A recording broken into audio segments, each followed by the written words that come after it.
Welcome to season 4 of the 15-ish minute coffee chat. We've got an amazing lineup of guests this year, and we'll be having weekly live stream conversations that every business owner needs to hear. This week, we are so excited to be hosting Desiree Martinez, all-in-one social media. She's a YouTuber, a podcaster, a speaker, an award-winning social media creative content creator. Woo, that was a mouthful. Yeah. But today, we're going to be talking about the power of YouTube and how it can help your business thrive. But before we get started on our conversation, for anyone that's popped on and listening right here at the very beginning, tell us about your own YouTube experience. Are you using it for marketing your own business, or are you spending it all your time on YouTube watching other people's videos? Hey guys, I'm just gonna forewarn you. Anna has not been happy with this time change, the daylight savings thing that happened yesterday. It is throwing her off her game. Might as well. I admit it. It's throwing me off the game. Like, I got up this morning. Normally, I'm a 6:30 to 7 a.m. riser. 8:13. I don't even know how that happens. Like an hour and 15 minutes late. Yeah. No, thank you. Anyway. No, we had a discussion. First, if you saw Anna's face when we talked like 2 hours ago, hysterical. But we also discussed that I hate mornings. I hate it with such a passion. I am not a morning person. So I'm kind of curious who's a morning person and who's not. Right. So anyway, let's I'm going to bring up Desiree's bio. Look. Sorry, Alexa's trying to talk to us. Yeah, Selena, do you want to read Desiree's bio? Tell us about our guest today that we're so excited to have. Oh. Yes, sorry. It's a Monday. Sorry, Alexa was trying to talk to me. And I was like, no, see, she's trying to talk. Desiree, we have this really more together. I swear. It's like all these things are happening. Okay, you guys, if you don't know who Desiree is, you should, because she is hysterical. I love watching her. And this has nothing to do with the bio sheet that's up, but I first was introduced to her in a master class about YouTube, and I learned so much from her on how to optimize. And so I just looked at her. She's like an expert resource for me when I want to know about YouTube and just anything in general of social media. Like, I'm like, hey, am I up to date with what I know? And I'll go and I'll see what Desiree's got on deck. You know what I'm saying? And so she always kind of keeps me informed. So you need to know who she is. But she is a YouTuber, podcaster, speaker, and longtime and award-winning social media creative content creator. Whew, say that 10 times fast. I know, right? I stumbled over the first time around. I was like, what? Wait a second. Right. She does all the things. That's what you need to know. For sure. And she's worked with hundreds of businesses and brands to help them with better content marketing. If you see her videos, I have so many questions. I want to be like, how, you know? Yeah. And I guess my favorite part where I really connect with her, she says she is a hot mess mom of 2 and a nerdy wife living in Arizona where there's always time for margaritas and pedicures. Yes, that's my girl. Yes, I'm all about that. So not only do you want to work with her, but you want to hang out with her. Yeah, I would like, yes, I want to go and have a pedicure while we're just sipping margaritas. That's what I would like to do. So I'm going to take this down, and I guess it's time we should just bring Desiree in, right? Yeah, let's bring her in and say hi. You do it, Anna, because we'll do that thing we did earlier. Hi, Desiree. Welcome to the show. I love all of your struggles, not because I think it's funny, but because we don't do daylight savings time in Phoenix where I live, but everything is now earlier. So we're on Pacific time now. And so all of our calendars got jacked up and stuff. I think it's funny that your guys I'm not a morning person. I am the most morning of morning people that exist. I'm not a person I get up at 4 a.m. and make the world a better place. My family, if I woke up early, everybody else would wake up too. So I'm not always they're I get up early and I enjoy some time alone. Morning notes and journaling and I do some yoga. No, if I woke up, even if I just thought about waking up, my family would just emerge into my bedroom and be like, "Hi, we're here. We're ready to do this." I'd be but once I'm up, I can probably get the most amount of stuff done in the first 2 hours of the day than anyone could possibly ever do. That's amazing, because I tell you what, I warn my husband every weekend when he's he's military, right? They're used to getting up early and very And I'm like, I am not like you. My husband was in for 6 years. He never got used to getting over it. I thank God he was in maintenance and did not have to do dress blues Mondays because he was so bad. That's hysterical. That's hysterical. All right, guys, like we asked you, whether you're watching this replay, are you with Desiree and Anna? Are you morning people, or are you a night person like me where you just want to stay under the covers until you absolutely need to get out of the bed? That's our question. Hey, we did get a great comment about YouTubers, though. I will tell you this. So we've got I want to use it for my business, but spend most of my time watching scare cam videos and hockey fails. Probably less than productive. Yeah, that will keep me up. Hey, Anna, why don't we do our coffee cup selfie with Desiree before we kind of get into it? So, I love it. Okay. Oh, ready, Anna? Yeah, I'm coming. On 3. 1, 2, 3. Awesome. So I have a story. I want to hear. I want to see. So South Korea has Seoul. I got this at Humphreys Army Base in South Korea. Did you go there? Were you? So my husband did the year tour in Osan in the Air Force. Yeah. We were there from like mid 2017 to mid 2018. And there's a thing you can do in the Air Force where you can volunteer to do a year tour. And so it basically acts as a deployment. But the 2 advantages are, one, you get basic preference with it if you have enough time after your contract. So like a lot of people use it to like get like Aviano in Europe and England and all the good places. Yeah. And so before you go to Korea, like you have orders to your next station. And the second thing is we got to go what's called non-command sponsored. And so that means we paid for myself and my kids and our gigantic luggage to go to Korea. We flew to Korea all together rather than having to take the hop. And once we got there, there's this whole system in place where it's like you basically get OHA and you get like the COLA and you get like all the support. The only thing you don't get is you can't live on base, which is fine. You can't have a PCM, but you still can go to the emergency room. It was literally the only limitation that you had. So we're like, let's go to Korea for a year. Yeah. It was really fantastic. It was one of the best things I tell anybody in the Air Force. Like, if you're unhappy with where you live, go do Korea and go non-command sponsorship. It's awesome. That'd be amazing. Yeah. My husband was in Korea also for a year. He was at Humphreys, but he every weekend he went to Osan. Like he went to the Osan Air Force Base. Like that's where he loved to go hang out instead of staying on Humphreys. That was a year I was like, I gotta do it. I gotta go, and because I stayed back in our home, and I never did make it out there. Oh, I'm so mad about it because I'm from Hawaii, and so I love Korean food. I love anything, I don't know. There was lots of things. There was really something inappropriate. Right. Yeah, with some cool highlights for us. We got to go to the Winter Olympics. So that was pretty cool. Very cool. We took our, our mid tour we did in Japan. So we just took the hop down. We got to do we just tried to curry it up as much as we could. Like they have, we went to their theme parks and my daughter modeled and our kids went to Korean daycare. So they learned to speak the language and it was just really great. I just encourage everyone to do it as much as they can. Yeah, that is true. See guys, as I was watching our little intro video, I was like, we don't pick people because they're military spouses. We pick people based on this creativity that they have. But it just so happens they also are military spouses. And that should just share something with you guys. I was like, oh, this is fantastic. I love it. So, and like this, we get to share experiences. And again, Desiree is, whether you're military or not, she is an expert in YouTube stuff.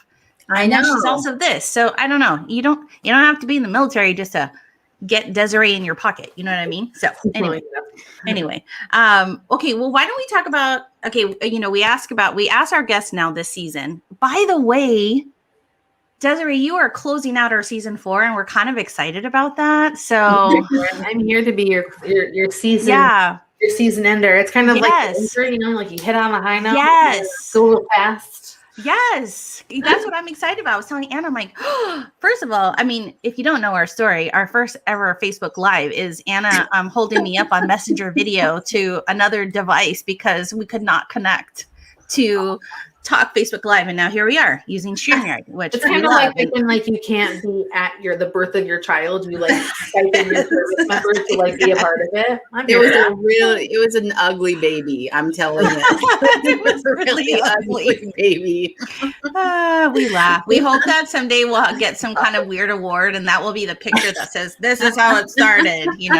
So, oh my gosh. Okay, so what we were saying, Anna, right, is normally we do this.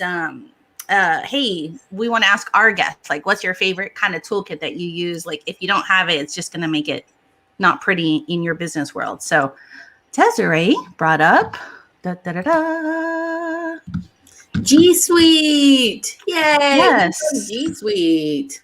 And as I was looking, I'm not I know I need to keep up on the name change, but I was like, oh, that's right. AKA Google Workspace, right? That's what they're kind of calling it now. Did you know that, Desiree? Like, I don't know. I just call it G Suite. I still call it Google Drive and Google Docs. Like, totally.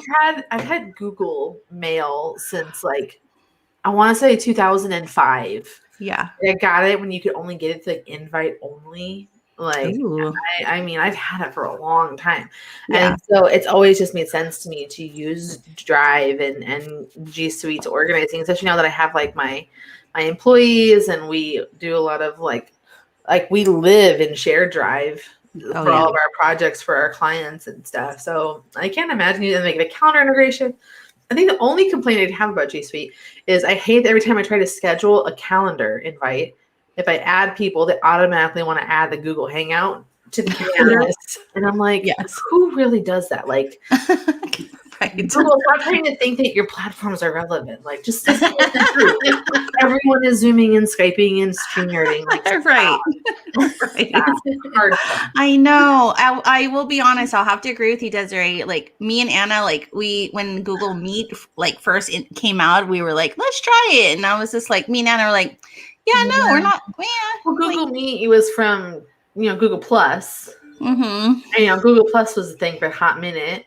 Yeah, and that's fine. Like I was on the beta testers for Google Glass and stuff, and so like I understood like what they were trying. It just everything about it fell wrong, fell flat. Yeah, right. So, no. They realize that, which is why none of those things exist anymore. right. No, totally. I'm with you. So one, I guess let us know, you guys. Do you use G Suite? Why do you use it? Let us know. I know we three are fans of it, obviously. I can't live without it at all. I will say that I was a reluctant user at the very beginning because I grew up working off of PCs and I was a Microsoft product. In my past professional life, that's all we use. So trying to change over to this, but once I discovered the beauty of the offline capabilities and the sharing capabilities and the integrated workspace with team capabilities, I was like jumped on board, and now it's full speed ahead with Google. I won't even work with people that are like, I have Dropbox. I'm like, no. Right. We're using Drive. Like, don't even try to get me at that box, that Dropbox bullshit. It's the worst. Right. No, for sure. Anna's husband had said last week when Anna was like, you need to start using the Google Drive, right? And he's like, and she explained, like, no, you can sign in anywhere. So if you don't have this or that, you just sign into your he's like, anywhere? Like, I don't need a USB. Yeah, whatever. So anyway, you guys, you need to take a look at the G Suite, aka Google Workspace, aka whatever it is that anybody is calling it. But we love it. This is what we like to use. And it's a great way to kind of get your email through.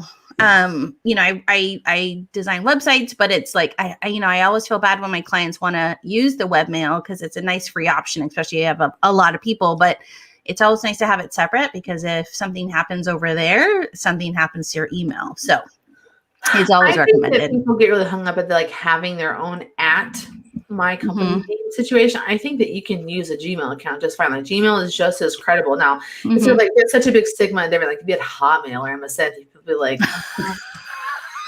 what do you do? But if it's like, oh, that's fine. Like Gmail is totally acceptable. It's not email, and it's free, so like do it. But like you can like get like don't do something weird, like Hotmail is like the OG. Like don't do that. But like you'll be sad. That's hysterical. We won't say any names of any of our previous guests that still have a hotmail.com email, but hey, to each their own, right? There's been more than one. Have MSN, and I'm like, why? But they're like, we've had it for a long time. I'm like, all right, go nuts. And that's really the reason why people keep it for their personal use. They've had it forever. They don't want to have to try and reach out to every contact they have just to throw out a new email address. But regardless of that conversation, if you're not currently using Google Workspace, hop on over and check it out. It is worth the hour that you would spend getting to know it. Okay, so we're going to move on to our mental health question of the day, which we're very excited about. This is always something we start with our guests, and it's not going to like open any skeletons in your closet. But what it is going to do is it's going to start the conversation like on maybe a deeper level. So our question for you today, Desiree, is what have you learned about yourself during the COVID-19 crisis? And I'm really excited to hear about this, especially since you're a YouTuber. All right, let's take it down a minute, ladies. ASMR. Do some R&B music when we do this. No, okay. So in all honesty, like this is actually a really great question. COVID was a fucking nightmare for my family and I. For context, my husband has PTSD, and actually literally 2 weeks before everything shut down, we actually got his diagnosis officially from the VA. He's a 100% disabled veteran because of what happened to him in the Air Force.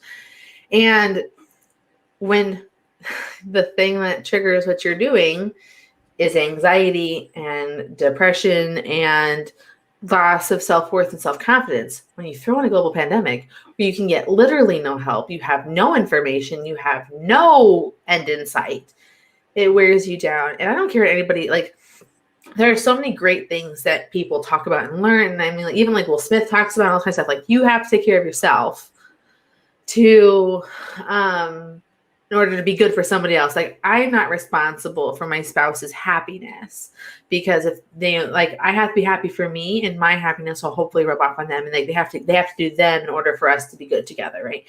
It's so different when you're dealing with a massive mental health issue.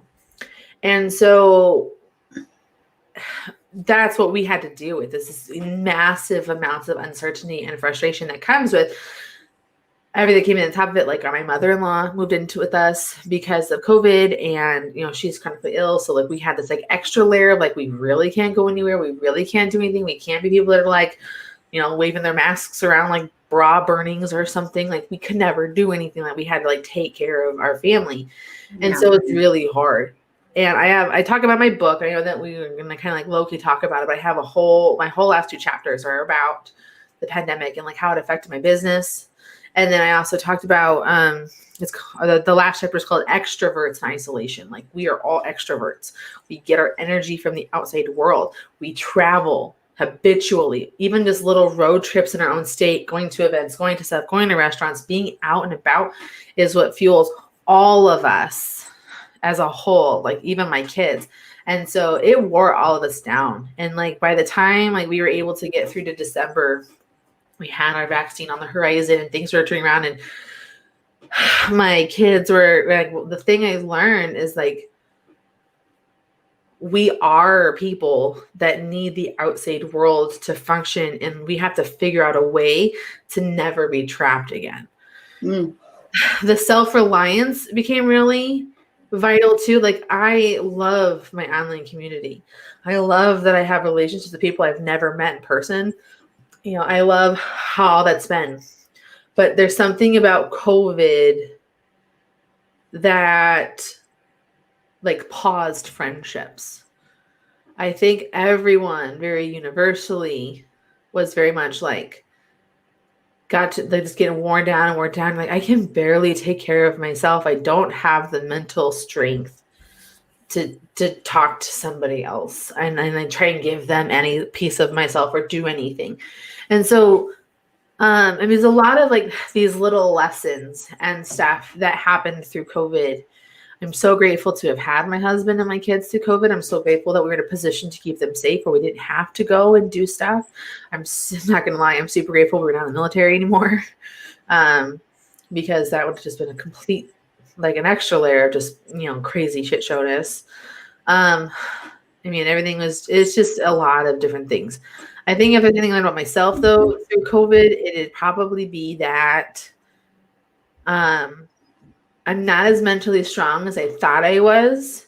And I need to make sure that even though I've always been a huge advocate for self-care, is figuring out what does self-care look like in my own home, and what does self-care look like, with my family, rather than what I usually do to get self-care, which is go see my girlfriends, go do something, go travel somewhere, go speak at an event. Like I had like 20 speaking gigs that got canceled from COVID, and that was like how I got my mental health fix. So I don't know if that really answers the question. There's a lot of this my experience, like what I kind of got out of the whole thing.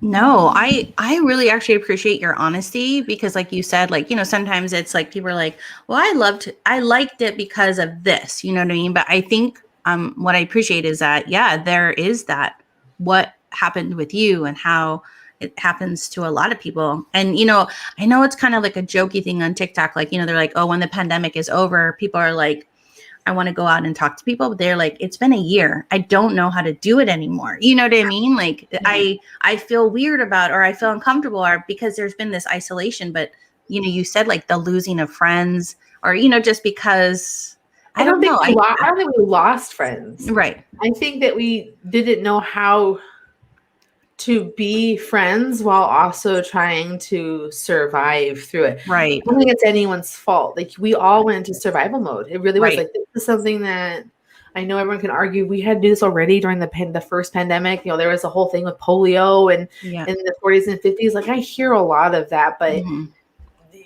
we're talking about like we've never had this in our modern era with technology. Don't get me wrong. I would never want to do a pandemic without Netflix. But right.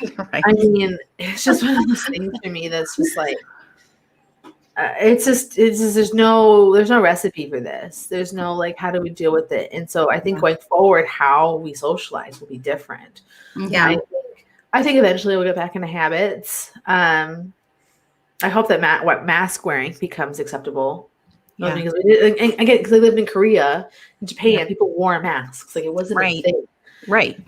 I think it definitely is at this point. Like I don't think it'll ever go away because you never know, right? Like, and I think people are realizing now there's unknowns maybe out there that are going to affect us in different ways.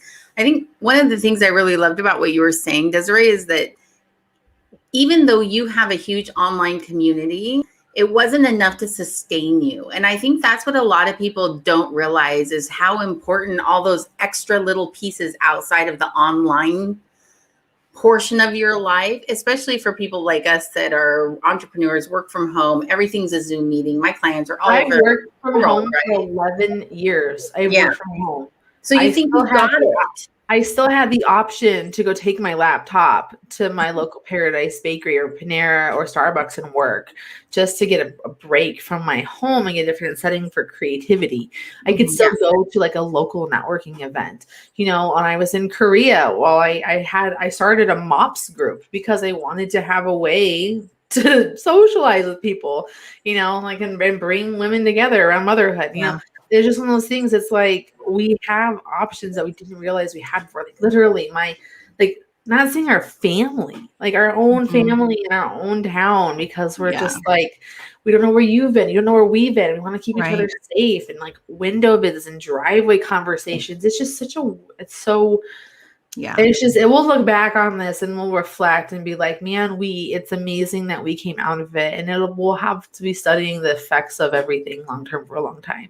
Like my kids, like the different stages of kids, like how do high school kids, like what's going to happen, like middle school kids, how are they going to, from this, my kids, I'm so grateful my kids are little through this. My kids are in preschool and first grade. So I was like, I couldn't imagine trying to be like a middle schooler or a high schooler through any of this. No, for sure.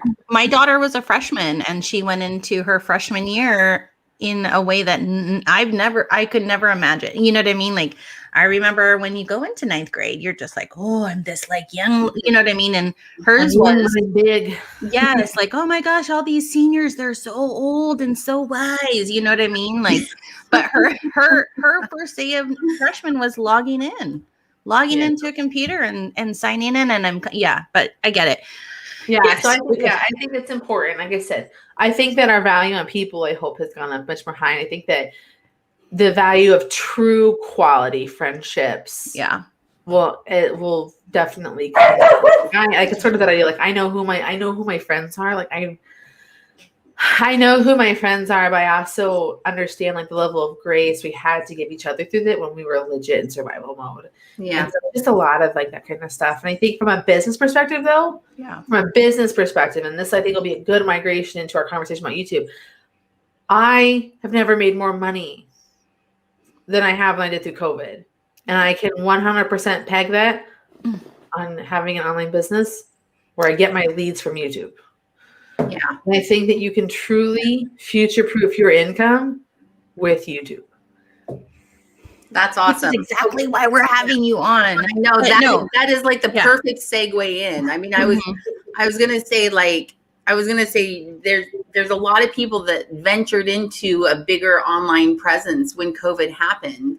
And it was kind of a stumbling kind of process because nobody really quite knew how to do it. So knowing now that I think the world's changed permanently and that there's going to be a bigger it was headed that direction anyway, but there's going to be a continued bigger and bigger online presence. I mean, the first thing people do if they want to know about something is they're on Google and they're searching for it, right? And so this is YouTube. What people don't understand is a huge search engine. That's what it is. Yep. It's owned by Google, in fact, YouTube is. So it's like part 2 of Google searching. So, all right, let's get into our main question of the day for you then, that is really about YouTube. So it's just 2 parts. So forgive me. We'll start with one. I love your post. Yeah. So we'll start with question 1 and then flow right into question 2 and answer them however you want. But how do you create video content that converts first? But part 2 is how do you know when you're not supposed to be on YouTube? Like, when you should be doing it and then when you shouldn't be. Okay. Gather around, friends. It's time for story time with Desiree. Okay. So I got onto YouTube because of military life. We got orders to Korea and I was like, okay, how am I going? I run an agency that puts military spouses to work as social media managers. That way they're able to work anywhere that they're stationed around the world. And my using networking and in-person stuff was a lot of how I built the business. So if I had no way to talk to people, I had no way to grow the agency, which means I didn't have a way to put these spouses to work. So I was like, okay, what am I going to do? Well, I found this awesome book called Vlog Like a Boss by Amy Schmittauer. She's now Amy Landino. And she basically talked about how you can use YouTube to solve people's problems based on search-driven content. And I turned to my husband after the book and said, I'm going to start a YouTube channel. He was like, wait till we get to Korea. And I was like, okay, I can do that. So we got to Korea, got set up. And then so in August 2017, I started my YouTube channel just talking about social media stuff. I answered questions. And I gave information about things I talked about a lot. And there was a lot of crappy ones for sure. Like everything you will do at the beginning of anything is going to suck. I think that you guys learned to talk about it. Like I was holding up a camera, like a screen, like the first time you did something, it was a hot mess train wreck. And I literally keep my first video up for that exact reason. On my first video on YouTube, I'm wearing a tank top because I'm super classy. You can see my bra squaring up. I have way too much makeup. I have my webcam on my lap. And if you watch any video of mine, I'm one of these people with my hands up here talking all the time. So I hit my desk so the camera shakes, right? And then on top of it, like to ice the cake on the super awesomeness of this, I'm living in Korea where it's like 100% humidity. And they don't have central air conditioning. They like air condition individual rooms. And so the room I was in was really hot. And so you can just like literally see myself like start to glisten more and more. Like it's like by the end of it, I'm like The Rock and like Fast and the Furious movies. I'm just so glistening, shiny with sweat. And it was a mess. But I did it. I showed up. I gave value in my awkwardness and all of its glory. And I did it. And like, that's like and so I did it for every day for an entire month. I did it called beta vlog every day in August. And so then I sat back and I looked at it. I was like, okay, now what am I going to do? And so I pinned down doing 3 videos a week. I did 2 videos and a podcast episode every week. That podcast no longer exists, but it served its purpose. So I just tried a bunch of different things. And basically what it came down to was like when I was solving people's problems with search-driven content, that's when I was getting the pops of attention. And so I just really dug into it. And I just talked about very specific things that are problem-solving solutions to people around social media. And they were things like how to create a Facebook page, how to create a Facebook page without a profile account, how to set up an Instagram account, how to do Instagram for business, how to link your Instagram to your Facebook page. Like there's a lot of these very specific individual problems. And what it allowed me to do is become an expert in that vertical. Like I became a social media expert, and the YouTube algorithm knew that about me. So when I started doing theory-based content, like I did a series that was like social media for beginners, or I would talk about like 5 ways to grow a social network, or 5 ways to use email marketing in your social media, like whatever those were, they got attention by association. One of the things that so many people do when they get on YouTube is they want to be fancy. They want to be like high end, like where their competitors, like air quote this, their competitors are. And it's like, honey, you are not there. You are in problem solving mode first. You are still trying to teach the algorithm who you are and what you talk about. So to answer the first part of your question, which is like, how do you create, video content that converts? You start by answering the questions you get asked all the time. I have a question. Okay, so right now, let's say you're a social media manager. There is so much information on YouTube. Yes. Like if you're posting the same videos that have already been tagged as the expert videos, you're competing against these now well-known actors in the YouTube world. Can you still break in and create that video content that converts? Yes, and that's a really good question. Now, when I talk, so a commonly asked question is like, what social network should I get on, right? So it can be hard to break in through something that has a high search volume. So this is when you want to use a tool. So when you're getting into YouTube, so let's look at YouTube in like a 30-day set of time. Okay, so you want to get started on YouTube. The first thing is you need to create a video. You need to create a video solving someone's problem. Like whatever it is you talk about all the time, if it's broad, it's broad. Just pick something you can talk about. And I encourage you to write down like 10 questions you get asked all the time. So for me as a social media marketer, it's what social network should I be on? How do I use Facebook for business? How do I use Instagram for business? What should I be posting?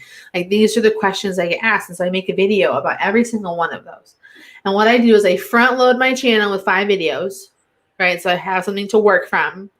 And then I put myself on a schedule every single week at a set time and day. I upload a new video. I have to stick to this like it's 1995 and it's TGIF and I am Family Matters. And I'm showing up at that time at 8 p.m. Eastern every single week. Like that is how this has to be thought of, okay? I'm a 390s kid and you can do it this way. Okay, so like that is how you have to look at it. Like it's a religious thing. People can count on you like you're in an awesome 90s sitcom, okay? So you show up every week at that time. And then once you have a chunk of videos, you need data. Like you need data in order to get started. So by starting with answering the questions you get asked all the time, it's going to allow for data to be put together. And so what is going to happen is that YouTube's going to be like, okay, you've created videos around this topic. And based on what you're talking about, you're getting this many views. This is how you're being found. Like these are the search-driven terms that you're doing, yada, yada, yada. YouTube is a good resource for this, but what's a better resource for taking your data very specifically is a tool called vidIQ. So if you go to womenofyoutube.com/vidIQ, you can sign up for vidIQ for free. And what it's going to help you do is identify, based on your channel, based on your content, what are your top performing keywords? Now, a keyword is going to be, what is the term people are putting into Google or YouTube to find you? So my top performing video on my channel is how to use StreamYard. Legit, when you Google StreamYard, my video shows up before StreamYard's video on how to use StreamYard. Okay. So because I got in on it early enough and it just like took off in the right way, and I made a lot of other videos that support it, like that's how that works. So that's the keyword, how to use StreamYard, right?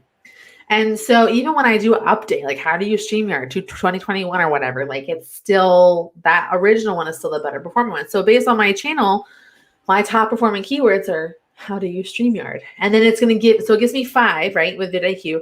And then what's really nice with the tools, it gives you suggestions. Based on what you're doing. Here are some suggestions for other videos that are going to work really well for your content that'll help drive traffic. The keyword is what matters. The keyword is what's going to allow for you to find the content that will convert for you. Now, another thing, so once you have your keywords, you got to create a catchy title and a killer video, okay, or a killer thumbnail.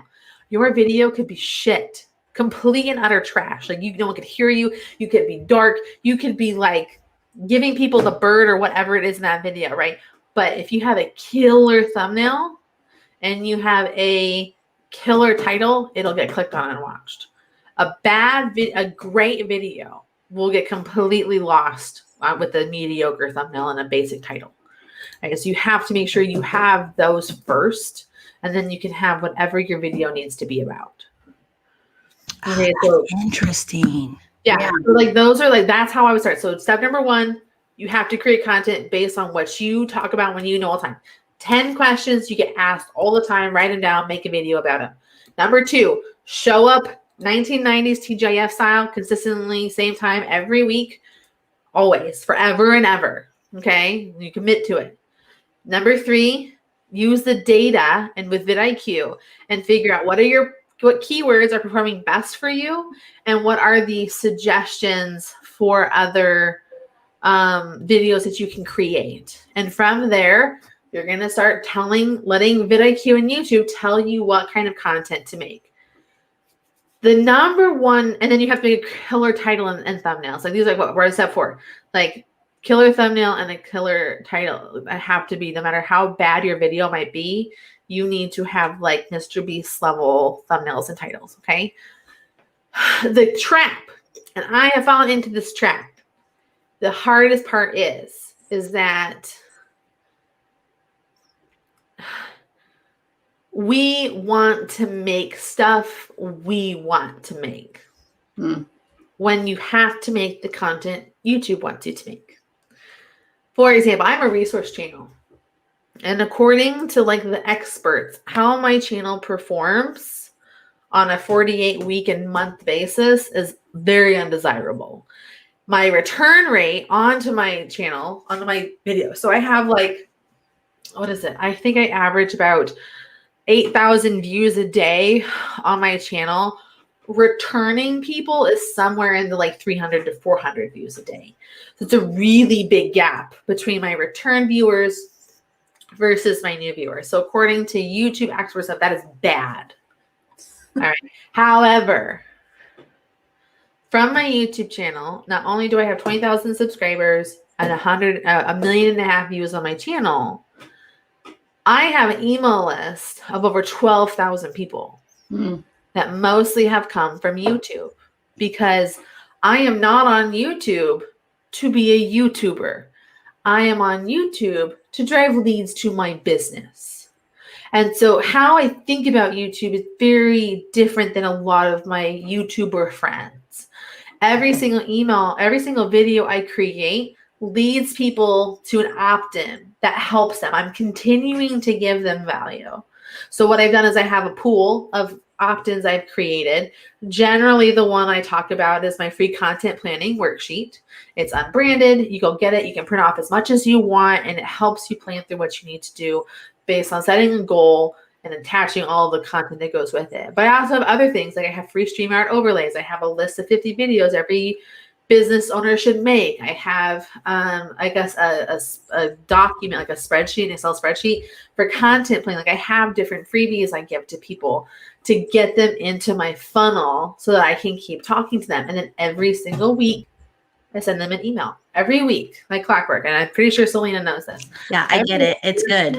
I mean, laced with sass, but it's going to help her with some sort of problem she might be having in her life related to social media. And you might be asking, well, Desiree, if I'm just giving all this information away, where does the business come from? I'm glad you asked. Unknown Facebook actor person. It comes from, I have multiple streams of revenue. This is why I talk about how you can future-proof your income with YouTube. My service is the highest tier of what I have to offer. We do it for you, social media. We do it for you, YouTube services. There's a price tag attached to it. Depending on where you're in business, I'd love to have a conversation with you. However, other things that you can do where I make money is when you click onto my YouTube videos, you are giving me money by watching an ad on my YouTube video. Right? By clicking that video, you're adding to my viewership. You're adding to my return rate. You're adding to my click rate, which helps me go get channel sponsors. Okay. So channel sponsors help for my channel too. Like I am a StreamYard paid influencer. They give me money every single month to talk about their tool in 2 videos every single month. Right. I have my partnership with vidIQ, and while that's associated with my podcast, it still comes from like I'm solving a problem and I have the numbers to back it up that goes with it. Plus I have an email list for that audience, right? Promote all of our new episodes too, right? So it's just a lot of that kind of things. I have my book coming out on Wednesday, and you can go totally grab it. It's called Start, Stop, Get Better. That's another way that you can give me money by by buying my book or getting my audio book or buying the Kindle, right? There's just a lot of little things that can end up, and eventually with my list of keeping them active, keeping them entertained, and keeping them educated, eventually I'll come up with some sort of service that they're going to want. So like my next thing I have on the horizon in development of is my membership. My membership is a $47 a month membership, teaching you how to use one video to create all of your content for a month. Because I'm not trying to teach you to be a YouTuber, I'm trying to teach you to use video to market your brand, right? So that's how we circle all of this back together. Now you start by solving people's problems with questions you get asked all the time. Then you let the data tell you what you should keep making, and you want to make sure you always get them on your email list so that you can keep selling to them in some way, shape, or form. So you guys, the gold here is she's using the YouTube as her funneling process to, you know what I mean? To really well, I think the key, what she said is she's not using YouTube to be a YouTuber. Right. She's using YouTube to build her business. And so I think as business entrepreneurs, the people that are watching this show, we're entrepreneurs, we're small business owners, and it's what do you want to accomplish with YouTube? And you have a goal in mind of how you want to use that to funnel people ultimately to your paid services. I mean, that's ultimately pushing them. I am fully aware that probably 98% of the people that watch my channel are not for my do-it-for-you service. I know that. But that's okay, though. I mean, by circumstance, it positions me as an expert in my industry. It accomplishes so many more things than just being a funnel. And I'm not saying just being a funnel is bad. Like that's not bad at all. Right. It is one of those things that's kind of like YouTube gives you so many more opportunities. Like people kind of probably talk this way very similar about blogging, right? Back in the day. And I think blogging is still super relevant because 25% of people prefer to watch or prefer to read than watch a video. So it's just one of those things people can read, like my mom, I can read faster than I can listen to your video, right? And so they can skim and get to the point, and I have a whole thing about that in my membership. But it's just one of those things that's like, that's what YouTube is. It allows you to have multiple streams, where if it's affiliate marketing, advertising, low ticket items, high ticket items, establishing you as an expert, building your email list. Like these are all different things that you can use to market your business and build your brand. Yeah. So I love the idea too of what you were saying, where it doesn't matter that it's a saturated market on any one topic right now, because new content, as long as it's relevant and you're using the right search terms and you're giving good content, and, eventually those algorithms work in your favor to start to make you that, I guess, ranked video is how I would put it. I don't know. But I appreciated you saying that, in the sense that, because sometimes you look at YouTube and you think, there's like 4 million videos already on that one topic. Why is nothing going to be of any value out there? Yeah. And like I said, there's a couple different ways to approach this. One, there's always one. There's only one you. Like Dr. Seuss talks about this. They're the youest you that there is, right? Quote of the week. Yeah. There's only one you. And y'all know there's only one Desiree. We're going to talk about social with much directness and sass. But there's also things to be said for like feeling represented, right? One of the things that we deal with the Women of YouTube podcast, which you can totally go check out, womenofyoutube.com. We talk with different women of different areas about being YouTubers and like what it's like for them. I literally have talked from astrophysicists to mermaids to craft people to YouTube educators to marketers like myself. Like we talk about all this different stuff. And I always ask the question, like, is there room on YouTube for new creators? And every single one is like hands down, yes. Like we need your voice. We need what you know because only you know what you know. And if you're just regurgitating what everybody else knows, like what's the point of you being in business and stuff? Like that's like how that works. So you are like, so having representation is really important. And like, if you have a different take on something, you have a different like perspective on it, you could legit be saying the exact same kind of information as me, but you're delivering it in a way that makes sense to that kind of person. I am not everyone's cup of tea. I can't tell you how many times my number one criticism is she just talks so fast. And I'm like, you listen so slow, or like you can slow down your YouTube videos. You know, like, and like, I mean, I'm like, you're not my people.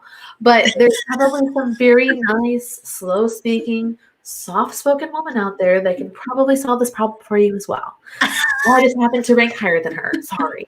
So it's like one of those things, like be you, like represent yourself, like be what people need. Like social media marketers are a dime a dozen. Doesn't matter. I've been in this game for 11 years. Okay. There's people that do it different than me. There are people that know it different than me. There's people that could probably be a better fit for one brand versus another.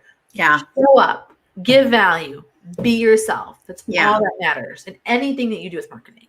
Show up, give value to yourself. Like I want to applaud that. I want to like paste it across my my banner and be like, show up, give value, be yourself. I have a couple things I say on the regular.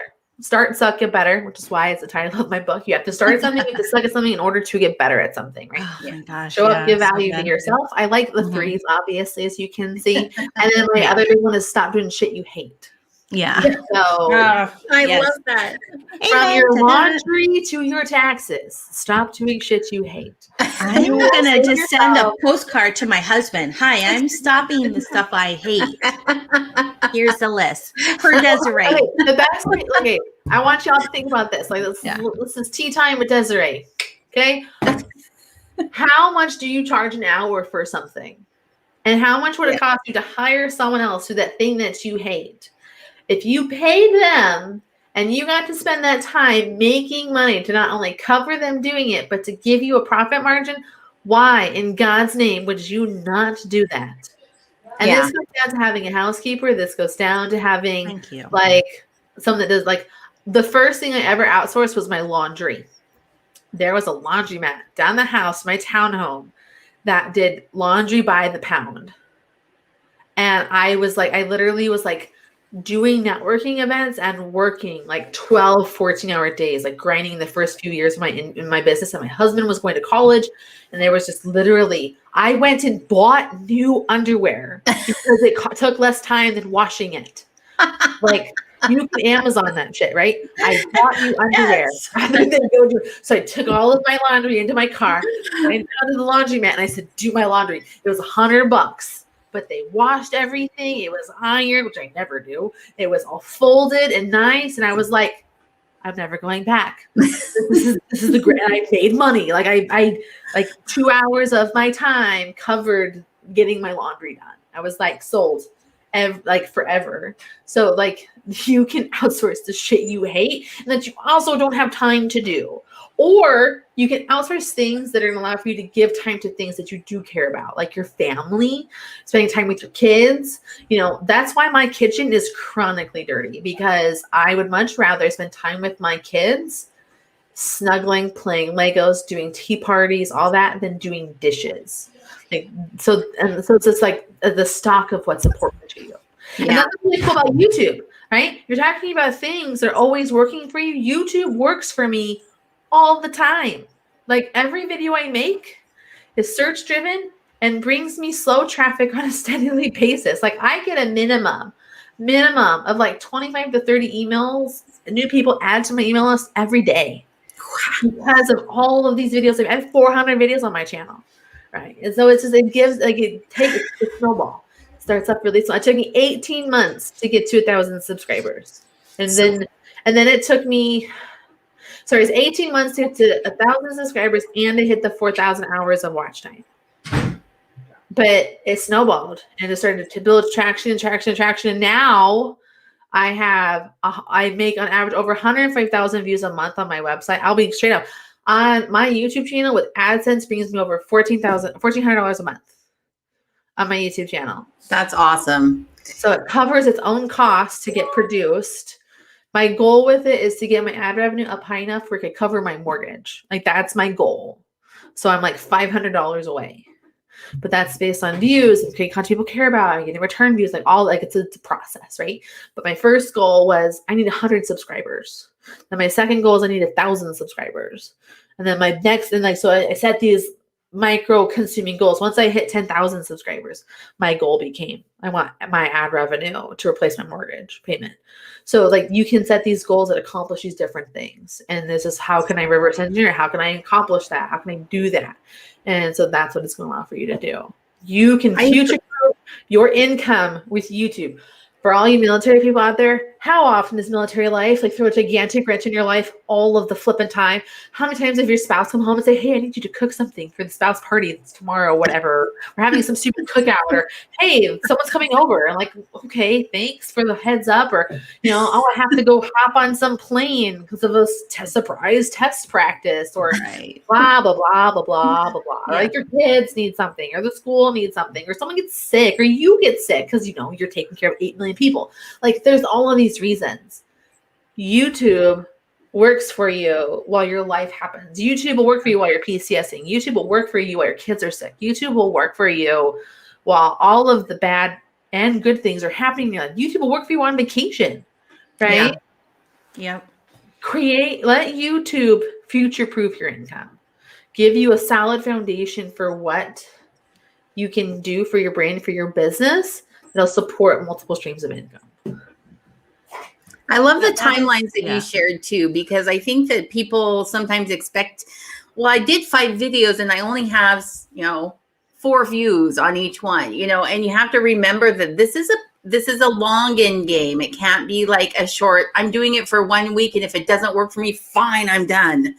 It feels like this, where you said 1,000 subscribers took you 1.5 years. Mm-hmm.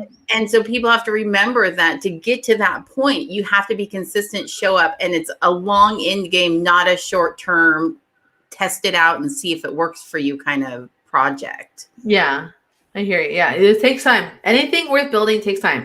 I have been a social media marketer for 11 years. It took me 10 years, 9 years, plus 6 years in the military with my husband to get my business to a point where I'm the breadwinner. Some people do it much quicker than me. Some people do it longer than me, but it's possible and it's doable. And I think that it's really important to take into account.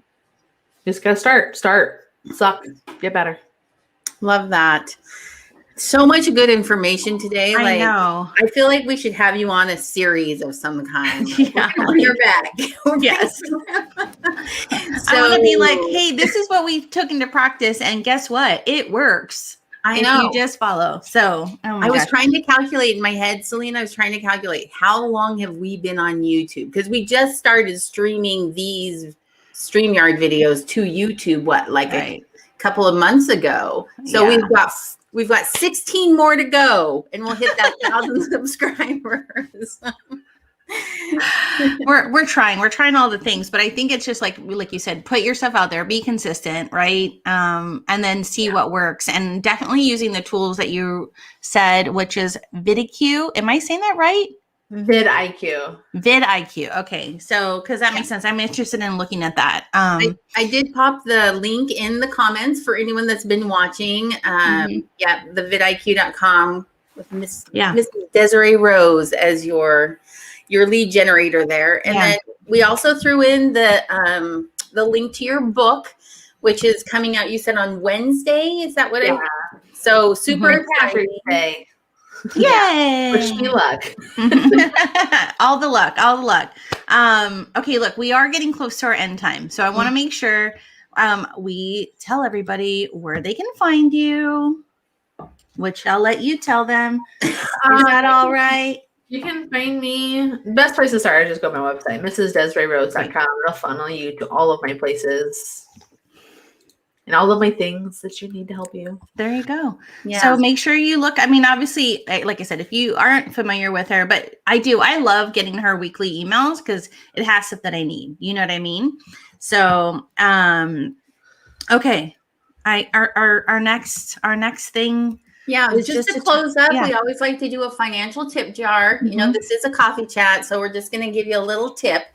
Our financial tip jar comes from Caitlin Eldridge, and she's a CPA, and she's awesome, and she's super smart. And this is one of those things where you should, if you're not good at bookkeeping, consider what Desiree said earlier, which is it worth your time to really stumble through the bookkeeping effort when your time is valuable, and Caitlin's so much better and so much quicker than you are. I'm just going to throw that out there. Yeah. So our tip today is whenever sending anything to the IRS, send it document certified return receipt. And this protects you against them saying, yeah, we never got that. So I don't know if that's ever happened to anyone. It has happened to me. And I had to resend it, and then it was late, and then they tried to institute a fee, and it was a big old mess with the IRS. So send things, document, return receipt, certified mail, so that you can say, I got the receipt right here, and Billy signed off on it. So track Billy down and find my return or whatever. So thank you, Caitlin, for that tip.